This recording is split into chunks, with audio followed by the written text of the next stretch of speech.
자, 오늘 말씀의 제목을 같이 한번 읽어보겠습니다. 자, 시작. 기억하라 그리고 전진하라. 오늘은 기억하라 그리고 전진하라라는 제목으로 함께 말씀을 나누겠습니다. 자, 오늘부터 우리는 1년 동안 긴 호흡을 가지고 신명기라고 하는 거대한 영적 산맥을 함께 넘어보려고 합니다. 근데 이 말씀을 우리가 시작하기 전에 이런 질문이 생길 수 있겠다 이런 생각이 들었습니다. AI, 인공지능이 지금의 이 세상을 지배하고 있고 또 한 치 앞도 모를 만큼 이 발전하는 최첨단의 시대를 살고 있는데 과연 수천 년 전에 광야에서 들려온 이 낡은 법 이야기를 우리는 왜 묵상하고 들어야 하는가? 여러분 어떻습니까? 이 최첨단의 시대를 살아가는 우리가 있어서 수천 년에 기록된 이 광야에서 써진 이 낡은 기록들을 우리는 왜 봐야 하는가? 사실 신명기는 고리타분한 옛날 서류뭉치 그리고 법전이 아닙니다.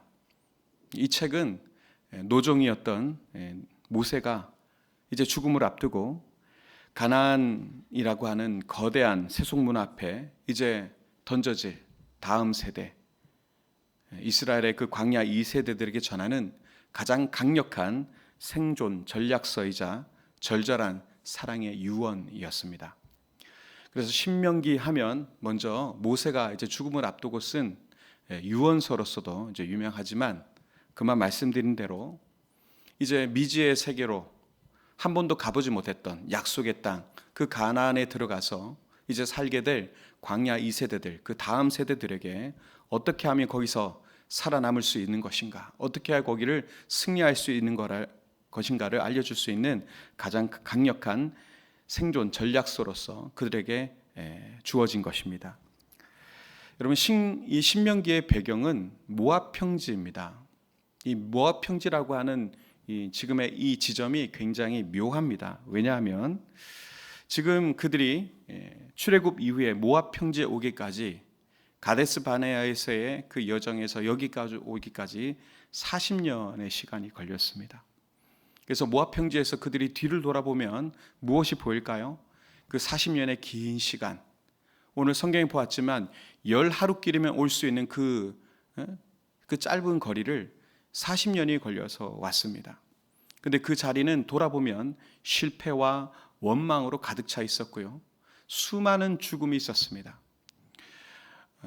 200만의 인구였습니다. 처음 그들이 나왔을 때 인구 개수했을 때 20세 이상 전쟁 가능한 자가 60350, 60만이 넘는 인구였습니다. 그래서 전체 인구로 봤을 때 또 남녀 그리고 종들을 포함해서 200만이 좋게 넘었을 것이다 라고 얘기를 했습니다.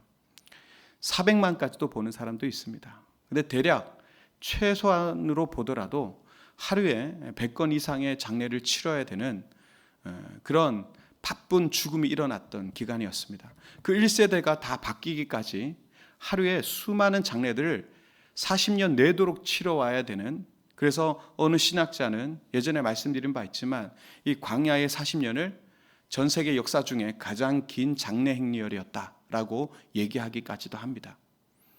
아무튼 그 40년의 기간은 죽음의 기간이었고 또 실패의 기간이었고 또 원망으로 점철되어진 그런 기간이기도 했습니다.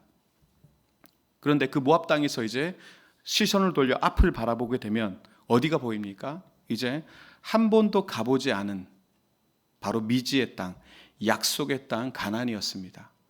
그런데 여러분, 모압 땅에서요, 가나안 쪽을 이렇게 바라보면 뭐가 보이냐 하면 그 앞에 많은 성들이 보입니다. 특히 여리고가 바로 앞에 있습니다. 그리고 유대 광야가 보입니다. 그 견고한 성읍들이, 이미 여리고라고 하는 지역은 아주 오래된 그런 성읍입니다. 그 견고한 성읍들이 보입니다. 1세대가 다 죽고 이제 광야에서 태어난 2세대들이 이제 미지의 땅, 어떤 뭔가 확신할 수 없는 미지의 땅, 거기와 뒤를 돌아보면 온갖 실패와 원망으로 가득했던 그 사이에 경계선에 서 있는 거죠. 그들은 부모들이 보았던 홍해의 기적도 보지 못했습니다. 또 시내산의 그 하나님의 임재 앞에 말씀을 받고 성막을 지었던 직접적인 체험도 그들에겐 없었습니다. 참 묘하죠? 왜 묘하다고 얘기하냐면 마치 이것이 이 시대를 살아가는 우리의 모습과도 같다는 생각이 들어서입니다.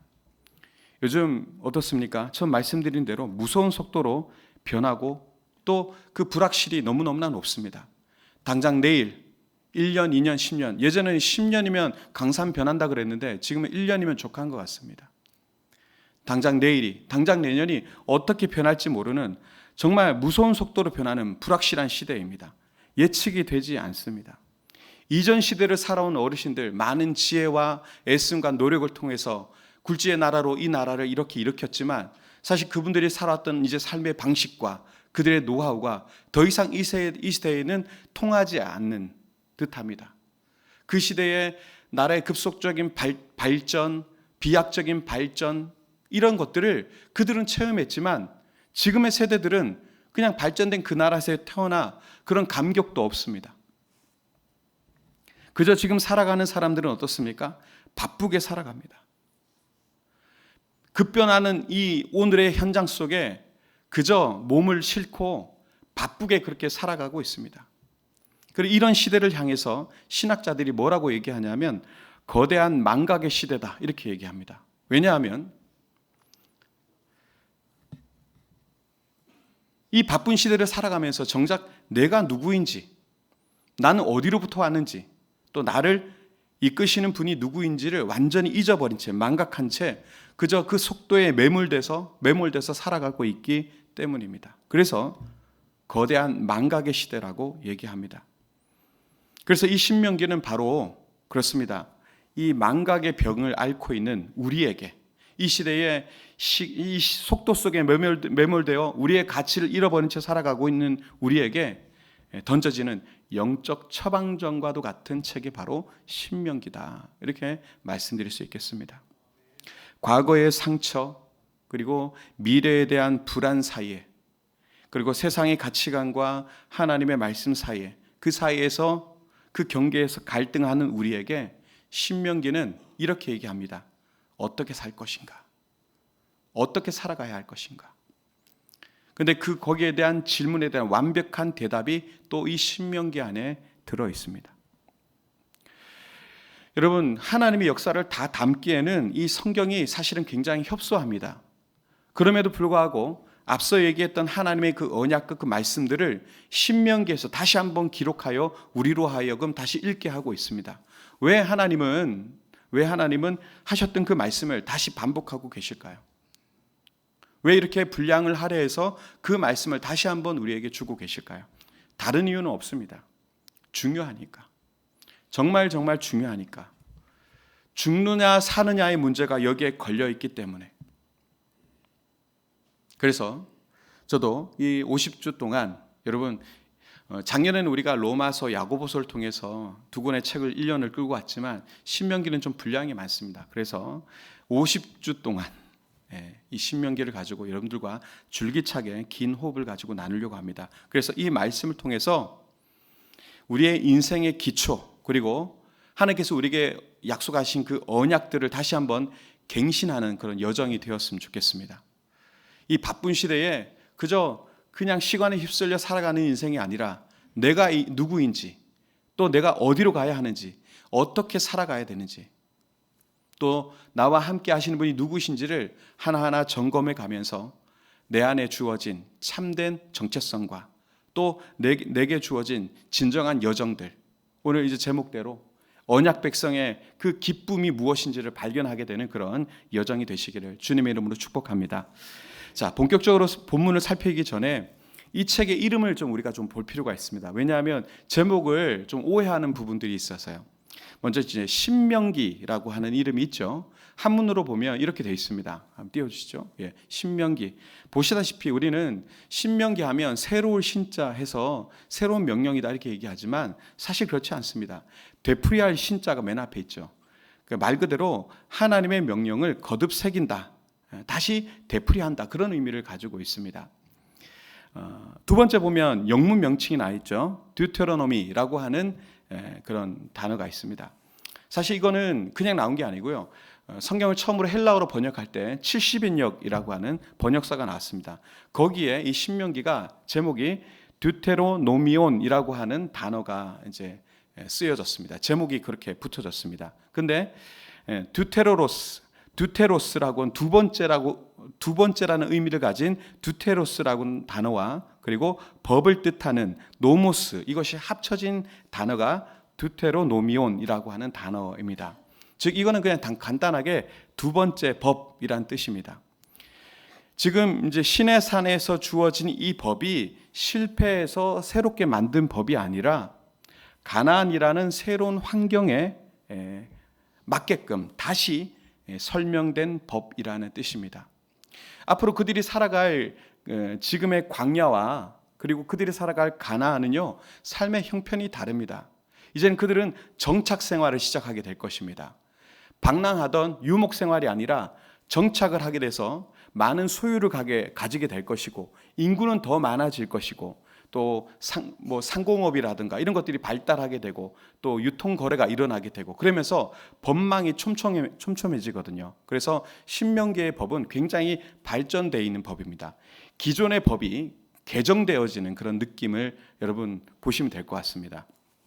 그래서 새로 만든 법이 아니다, 개정되어진 법이다, 새로운 환경에 맞게 설계된 법이다라는 그런 의미를 가진 것이 듀테로노미온이라는 단어의 의미입니다.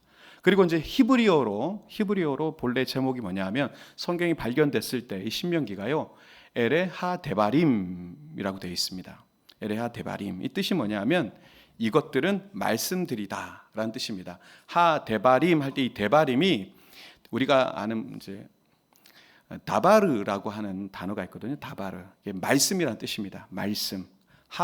데바림 하면은 이게 복수가 됩니다. 그래서 말씀들이라는 뜻이 되거든요. 그래서 이거는 이제 본문 1절에서 언급하고 있기 때문에 바로 이어서 좀 설명을 해드린다면, 1절에 보시면 이렇게 되어 있거든요. 이는 모세가, 그리고 쭉 이어져서 선포한 말씀이니라, 이렇게 되어 있습니다. 그러니까 1절에서 그대로 제목을 가져온 거예요. 선포한 말씀이니라. 에레하 데바림. 근데 금방 말씀드린 대로 데바림은 다바르의 복수입니다. 말씀이란 뜻의 다바르의 복수니까 말씀들이 되는 거죠.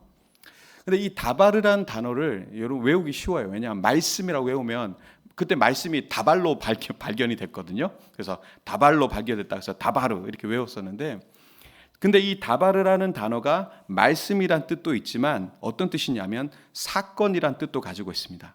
그러니까 말씀은 말씀 이꼴 사건입니다. 자, 이해가 잘 안 되실 수도 있어요. 그런데요, 유대인들이 가지고 있는 생각을 여러분 아시면 이해가 됩니다. 유대인들은요, 하나님의 말씀은 곧 사건이다, 하나님의 말씀은 역사이다. 왜냐하면 하나님이 말씀하시면 이루어지기 때문에 하나님의 말씀은 곧 역사고 사건으로 여겼습니다. 그러니까 우리에게 일어나는 모든 사건은 말씀을 통해서 해석되어진다라고 그들은 여겼습니다. 자, 그럼 이제 이해가 되시죠? 자, 그런 면에서 이걸 잘 가지고 따라오십시오. 자, 오늘 모압 평지에 이르기까지 지난 40년의 시간을 그들이 광야에서 보냈습니다. 아주 고통스러운 시간이었습니다. 근데 아까 말씀드렸지만 2절에 보시면 10하루길 나오죠. 10하루길을 40년 동안 헤맸습니다. 정확하게 38년 6개월 정도의 기간을 헤맸는데, 인간적으로 보면 이 시간은 어떤 시간입니까? 그러니까 허송세월이에요. 시간 낭비, 실패예요. 그들이 가데스 바네아에서 12정탐꾼이 갔다 왔을 때 순종했다면 그들은 바로 가나안 땅으로 직행입니다. 그런데 불순종했기 때문에 그들이 광야에서 40년을 돌았거든요. 그러니까 시간 낭비고요. 그리고 어떻게 보면 실패예요. 그런데 오늘 모세가요, 3절에서 뭐라고 얘기하냐면 하나님께서 명령하신 대로 다 알렸으니 라고 이렇게 고백합니다. 하나님께서 명령하신 대로 다 알렸으니, 이게 무슨 내용이냐면 이 40년의 이 시간, 40년의 지금의 이 고통을 낭비라고 한 것이 아니라 말씀이 이루어지는 과정이라고 정의하는 겁니다. 말씀이 곧 사건이고 사건이 곧 말씀이라고 말씀드렸죠. 다바르. 그렇습니다. 지금의 우리가 인간적으로 볼 때는 40년 완전히 허송세월이구나. 그러나 모세는 지금 이 40년의 사건을 말씀으로 해석하여 이것이 하나님의 말씀을 이루는 과정이요 역사라고 얘기하고 있는 겁니다. 자, 여러분, 우리도 마찬가지인데 저와 여러분들의 인생을 보면요 수많은 파편들이 가득합니다. 여러분들 인생 속에 좋은 일들만 가득합니까? 그렇지 않죠. 생각하기도 싫은 일들이 파편 속에 남아 있습니다. 아파서 지워버리고 싶은 생각들, 부끄러운 그런 삶의 그 여정들이 곳곳에 파편처럼 있습니다. 어떤 사건은 왜 이런 일이 일어났는지 이해도 안 되는 일들이 내 삶의 파편에 있어요. 그러면 그냥 우리가 인간적으로 보면 그 시간은 부끄러운 시간, 아픈 시간, 괴로운 시간, 잊어버리고 싶은 시간, 이해 안 되는 시간으로 남아있겠지만, 그러나 오늘 다바르라는 단어를 우리의 삶에 적용해요. 하나님의 말씀을 가지고 가져와서 우리의 삶을 그 파편들을 이어요. 선으로 이어요. 그럼 뭐가 보일까요? 하나님의 길이 보이기 시작하는 겁니다. 이 모든 파편 같은 이 시간들이 그저 아프고 버려져고 허무한 실패의 시간이 아니라 하나님의 말씀으로 깨어보니 하나님의 역사의 길이었던 겁니다. 나를 여기까지 있게 하기 위한 하나님의 섭리요, 역사요, 하나님의 사건이었던 것입니다. 나를 향한 하나님의 지도, 하나님의 그 계획이 그 안에 드러난다는 것이죠. 그러니 우리가 말씀으로 우리의 삶을 해석하는 것은 굉장히 중요합니다. 요즘 우리가 살아가는 시대가 데이터가 넘쳐나거든요. 그런데 그 데이터는 많지만 해석이 잘 안 되는 시대예요. 그래서 마구마구 아무데나 해석을 해야 되는 그런 사람들 때문에 머리가 혼란스럽습니다.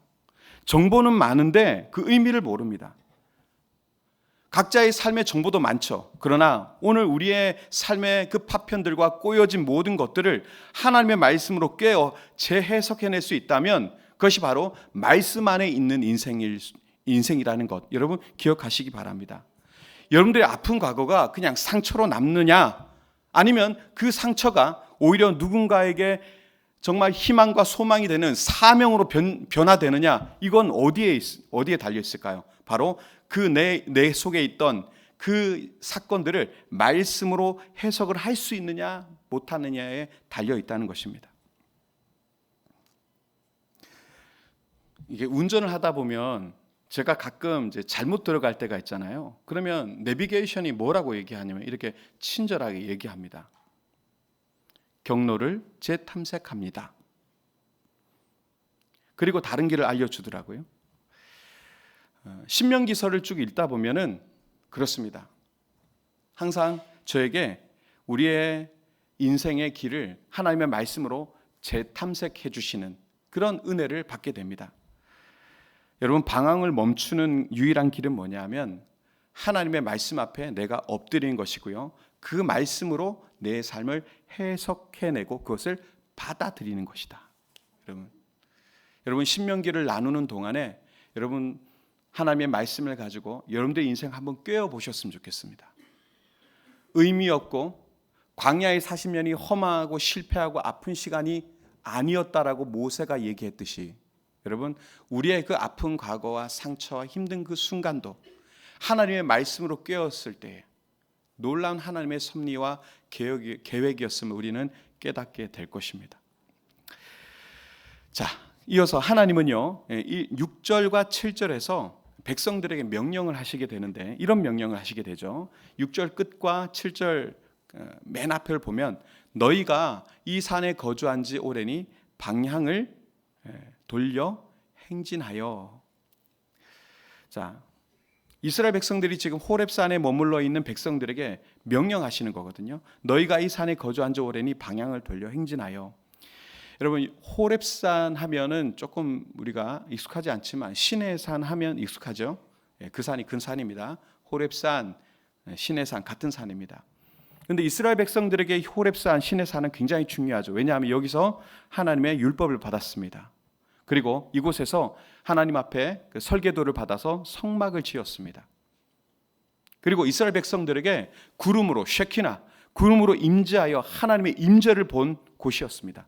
은혜의 절정이 이루어졌던 곳, 그것이 바로 신의 산이었습니다. 그런데 하나님께서요 그것을 떠나라 이렇게 명령하고 계십니다. 왜 그러셨을까요? 이건 원어를 모르면 해석이 어렵습니다. 여기 보시면 너희가 이 산에 거주한 지 오래니, 이 거주하다는 말 때문에 그렇습니다. 거주하다라는 말은 단순히 머물다라는 의미가 아니라 그 자리에 뿌리를 내리고 안주하다, 이런 의미를 가지고 있습니다. 안주하다. 여러분, 신앙생활에서 가장 큰 적이 뭘까요? 핍박, 어려움, 공격, 이런 것들일까요? 근데 보통 우리가 핍박이 오거나 어려움이 오면 더 믿음의 근성이 막 나타나더라고요. 근데 오히려 가장 강력한 신앙생활의 적은 영적 태반입니다. 그냥 과거의 은혜에 취해서 오늘 전혀 한 걸음도 전진하지 않는 영적 게으름의 상태, 그것이 우리를 가장 신앙생활을 망가뜨리는 주요 원인이더라고요. 우리는 그런 기질들이 있어요. 컴포트 존이라고 하죠. 그냥 안전함, 편안함을 느끼는 그 구역에 여기가 좋사오니 하고 머물려고 하는 그런 것들이 우리에게 굉장히 강합니다. 나 왕년에 이런 체험했어. 나 예전에 내가 이런 은사를 받았었어. 내가 얼마나 기도했는지 몰라. 내가 얼마나 열심히 섬겼는지 몰라. 우리 교회 예전에 이랬었어. 여러분, 이 왕년의 얘기를 이 교회 와서도 들었지만 그 전에 교회도 많이 들었습니다. 많이 들었습니다. 그런데요, 이런 추억이 우리를 호렙산에 주저앉게 만듭니다. 하지만 하나님은 우리를 이 호렙산이라고 하는 이 종교적 테두리에 가두려고 우리를 부르지 않으셨습니다. 7절 후반에 보시면 아라바, 산지, 평지, 네겝, 해변 등 이런 지역을 얘기합니다. 여러분, 이 지역이 상징하는 바가 뭐냐 하면 말 그대로 사람들이 살아가는 삶의 현장이에요. 서로 부대끼며 치열하게 살아가는 삶의 현장. 우리의 신앙생활도, 우리의 성화의 과정도, 우리가 이루고자 하는 그 성결도 어디 격리된 안전한 곳에서 이루어지는 게 아닙니다. 거기를 박차고 나가서 세상의 한복판으로 나가 내 가운데 통치하시는 하나님을 증명해내는 그 행진이 있을 때, 하나님과 그 함께 한다라고 하는, 그리고 하나님께서 나를 통치한다라고 하는 그것을 세상 속에서 증명해내고자 한 걸음 한 걸음 전진해가는 그 과정 속에, 거기에 우리의 올바른 신앙생활, 성화의 과정, 성결에 이르는 영광이 거기에 있는 것이죠. 그저 내가 오늘 여기에 예배당 안에만 예배 잘 드리고 만족한다? 오늘 하나님께서 우리에게 말씀하십니다. 너 거기에 머문 지가 오래됐다. 너 계속 거기에 머물 거냐? 그만 일어나서 내가 보낸 세상으로 방향을 돌려라. 전진해라. 신앙은 고여있는 호수가 아니야. 흘러가는 강물이어야 돼. 흘러가라. 고이면 썩는다. 흘러가라. 그렇게 말씀하시는 겁니다. 자, 마지막으로 8절에 보시면 하나님이 이제 선포하시는데 8절을 같이 한번 읽어보겠습니다. 자, 시작. 이삭과 야곱에게 맹세하여 그들과 그들의 후손에게 주리라 한 땅이 너희 앞에 있으니 들어가서 그 땅을 차지할지니라. 아멘. 자, 여기서 하나님께서 선포하실 때 끝에 부분이 중요하죠. 주리라 한 땅에 너희 앞에 있으니, 주리라 한 땅이 너희 앞에 있으니 들어가서 그 땅을 차지할지니라. 여러분, 차지하랍니다. 근데 차지하라는 이 말이 그냥 여러분들 보시기에는 가서 야 이래내나 하고 빼뜨는 것으로 느껴지시죠. 그러나 그렇지 않습니다. 이 원어적 의미가 뭐냐면 상속받다입니다. 아버지의 유산을 상속받다.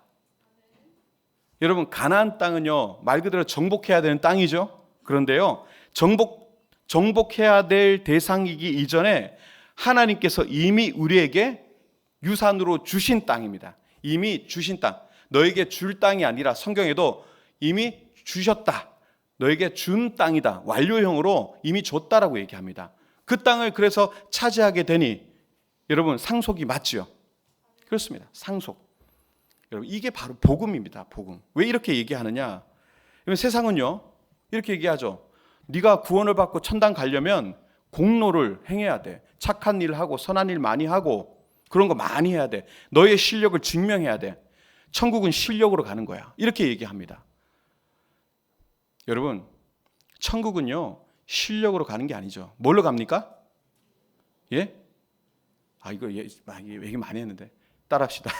천국은 실력으로 가는 게 아니라 신분으로 가는 것이다. 신분으로 가는 것이다. 여러분, 의인의 신분으로 가는 거예요. 근데 그 의를 어떻게 받습니까? 믿음으로 의를 받는 거잖아요. 하나님께서 우리에게 천국, 영원한 그 나라를 우리에게 이미 주셨어요. 근데 그것을 믿으면 하나님께서 그 믿음으로 우리를 의롭다 여겨주신다고요. 그러면 우리가 의인이 되는 거죠. 복음의 본질이 그거지 않습니까? 세상은 반대로 얘기해요. 네가 실력을 증명해야 실력으로 갈 수 있어. 근데 하나님 뭐라 합니까? 이미 줬어. 가서 밟아. 믿음으로 가서 밟아라. 차지해라.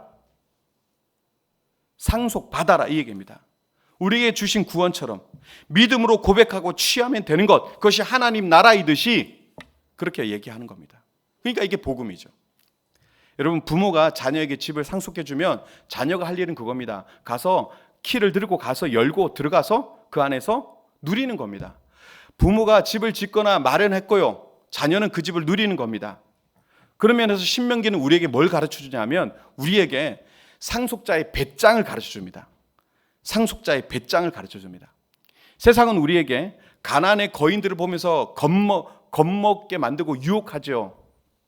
그러나 신명기는요, 우리의 뒤에 계신 하나님을 바라보라고 얘기합니다. 너에게 이미 준 거야.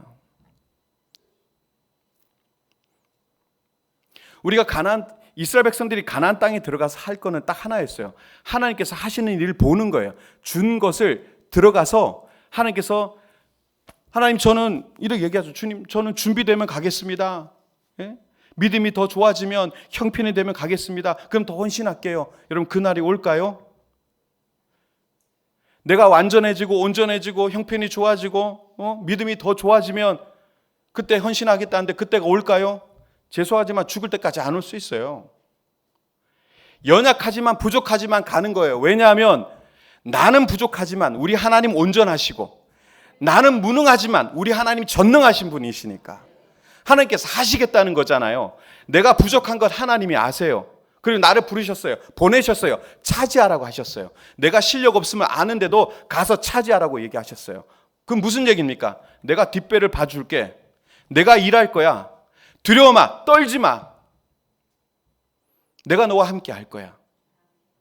그리고 그렇게 해서 두렵고 떨리지만 하나님께서 하신 걸 믿고 이렇게 들어가서 하나님께서 저들을 치시고 땅을 차지하게 하시는 하나님의 일을 하나하나 목격하는 것, 그것이 가나안 땅에 들어가서 해야 할 이스라엘 백성들, 가나안 1세대들이 해야 할 사명이었던 거예요. 그것이 또 우리의 삶이기도 한 것입니다.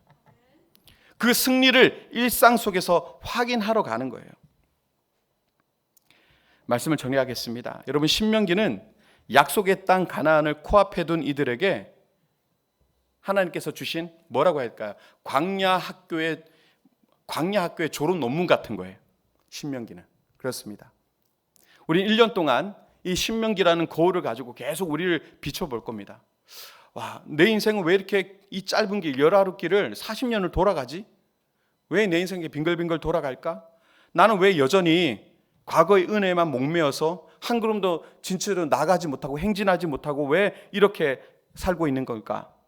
왜 하나님이 주신 그 풍성한 기업을 나는 왜 도무지 누리지 못하고 상속자의 배짱을 전혀 누리지 못한 채 나는 살아가고 있을까? 여러분, 이 질문들에 대한 대답이 신명기 안에 있습니다. 그것도 우리가 찾아가게 될 것입니다. 그걸 찾아갈 때 우리는 뭘 누릴까요? 언약 백성의 기쁨을 누리게 될 줄로 믿습니다. 우리가 지금 경계선에 서 있습니다. 앞으로 우리에게 어떤 일이 일어날지, 이 시대가 어떻게 변할지 모르는 아주 불확실성에 서 있습니다. 그런데 이 자리는요, 결코 우리는 두려움의 자리가 아니라는 것을 말씀드리고 싶습니다. 하나님의 말씀, 그 말씀이 뭐라고요? 다바르, 말씀이 사건이라고 말씀드렸습니다. 여러분들에게 일어나는 모든 사건은 하나님의 말씀으로 해석되어집니다. 하나님께서 함께 하시니까 놀라운 기적이 일어나게 될 것입니다. 신명기 강의를 통해서 하나님 우리에게 도전하실 것입니다. 너의 과거의 상처를 말씀으로 해석해라. 익숙한 안주함에서 일어나라. 그리고 이미 내게 준 약속, 그 언약을 믿음으로 취해라. 여러분, 기억하십시오. 그것을 기억하고 방향을 돌려 전진하는 것입니다. 기억하라. 그리고 전진하라. 왜? 주님이 우리와 함께 하신다. 나는 연약하고 부족하여도 우리 주님 함께 하시기 때문에 그럴 때 우리는 언약 백성의 기쁨을 누리게 될 줄로 믿습니다. 50주 동안 여러분 기대감을 가지고 언약 백성으로서의 그 놀라운 내 안에서의 갱신이 다시 한번 뜨겁게 일어나는 그런 저와 여러분 되시기를 주님의 이름으로 축원드립니다.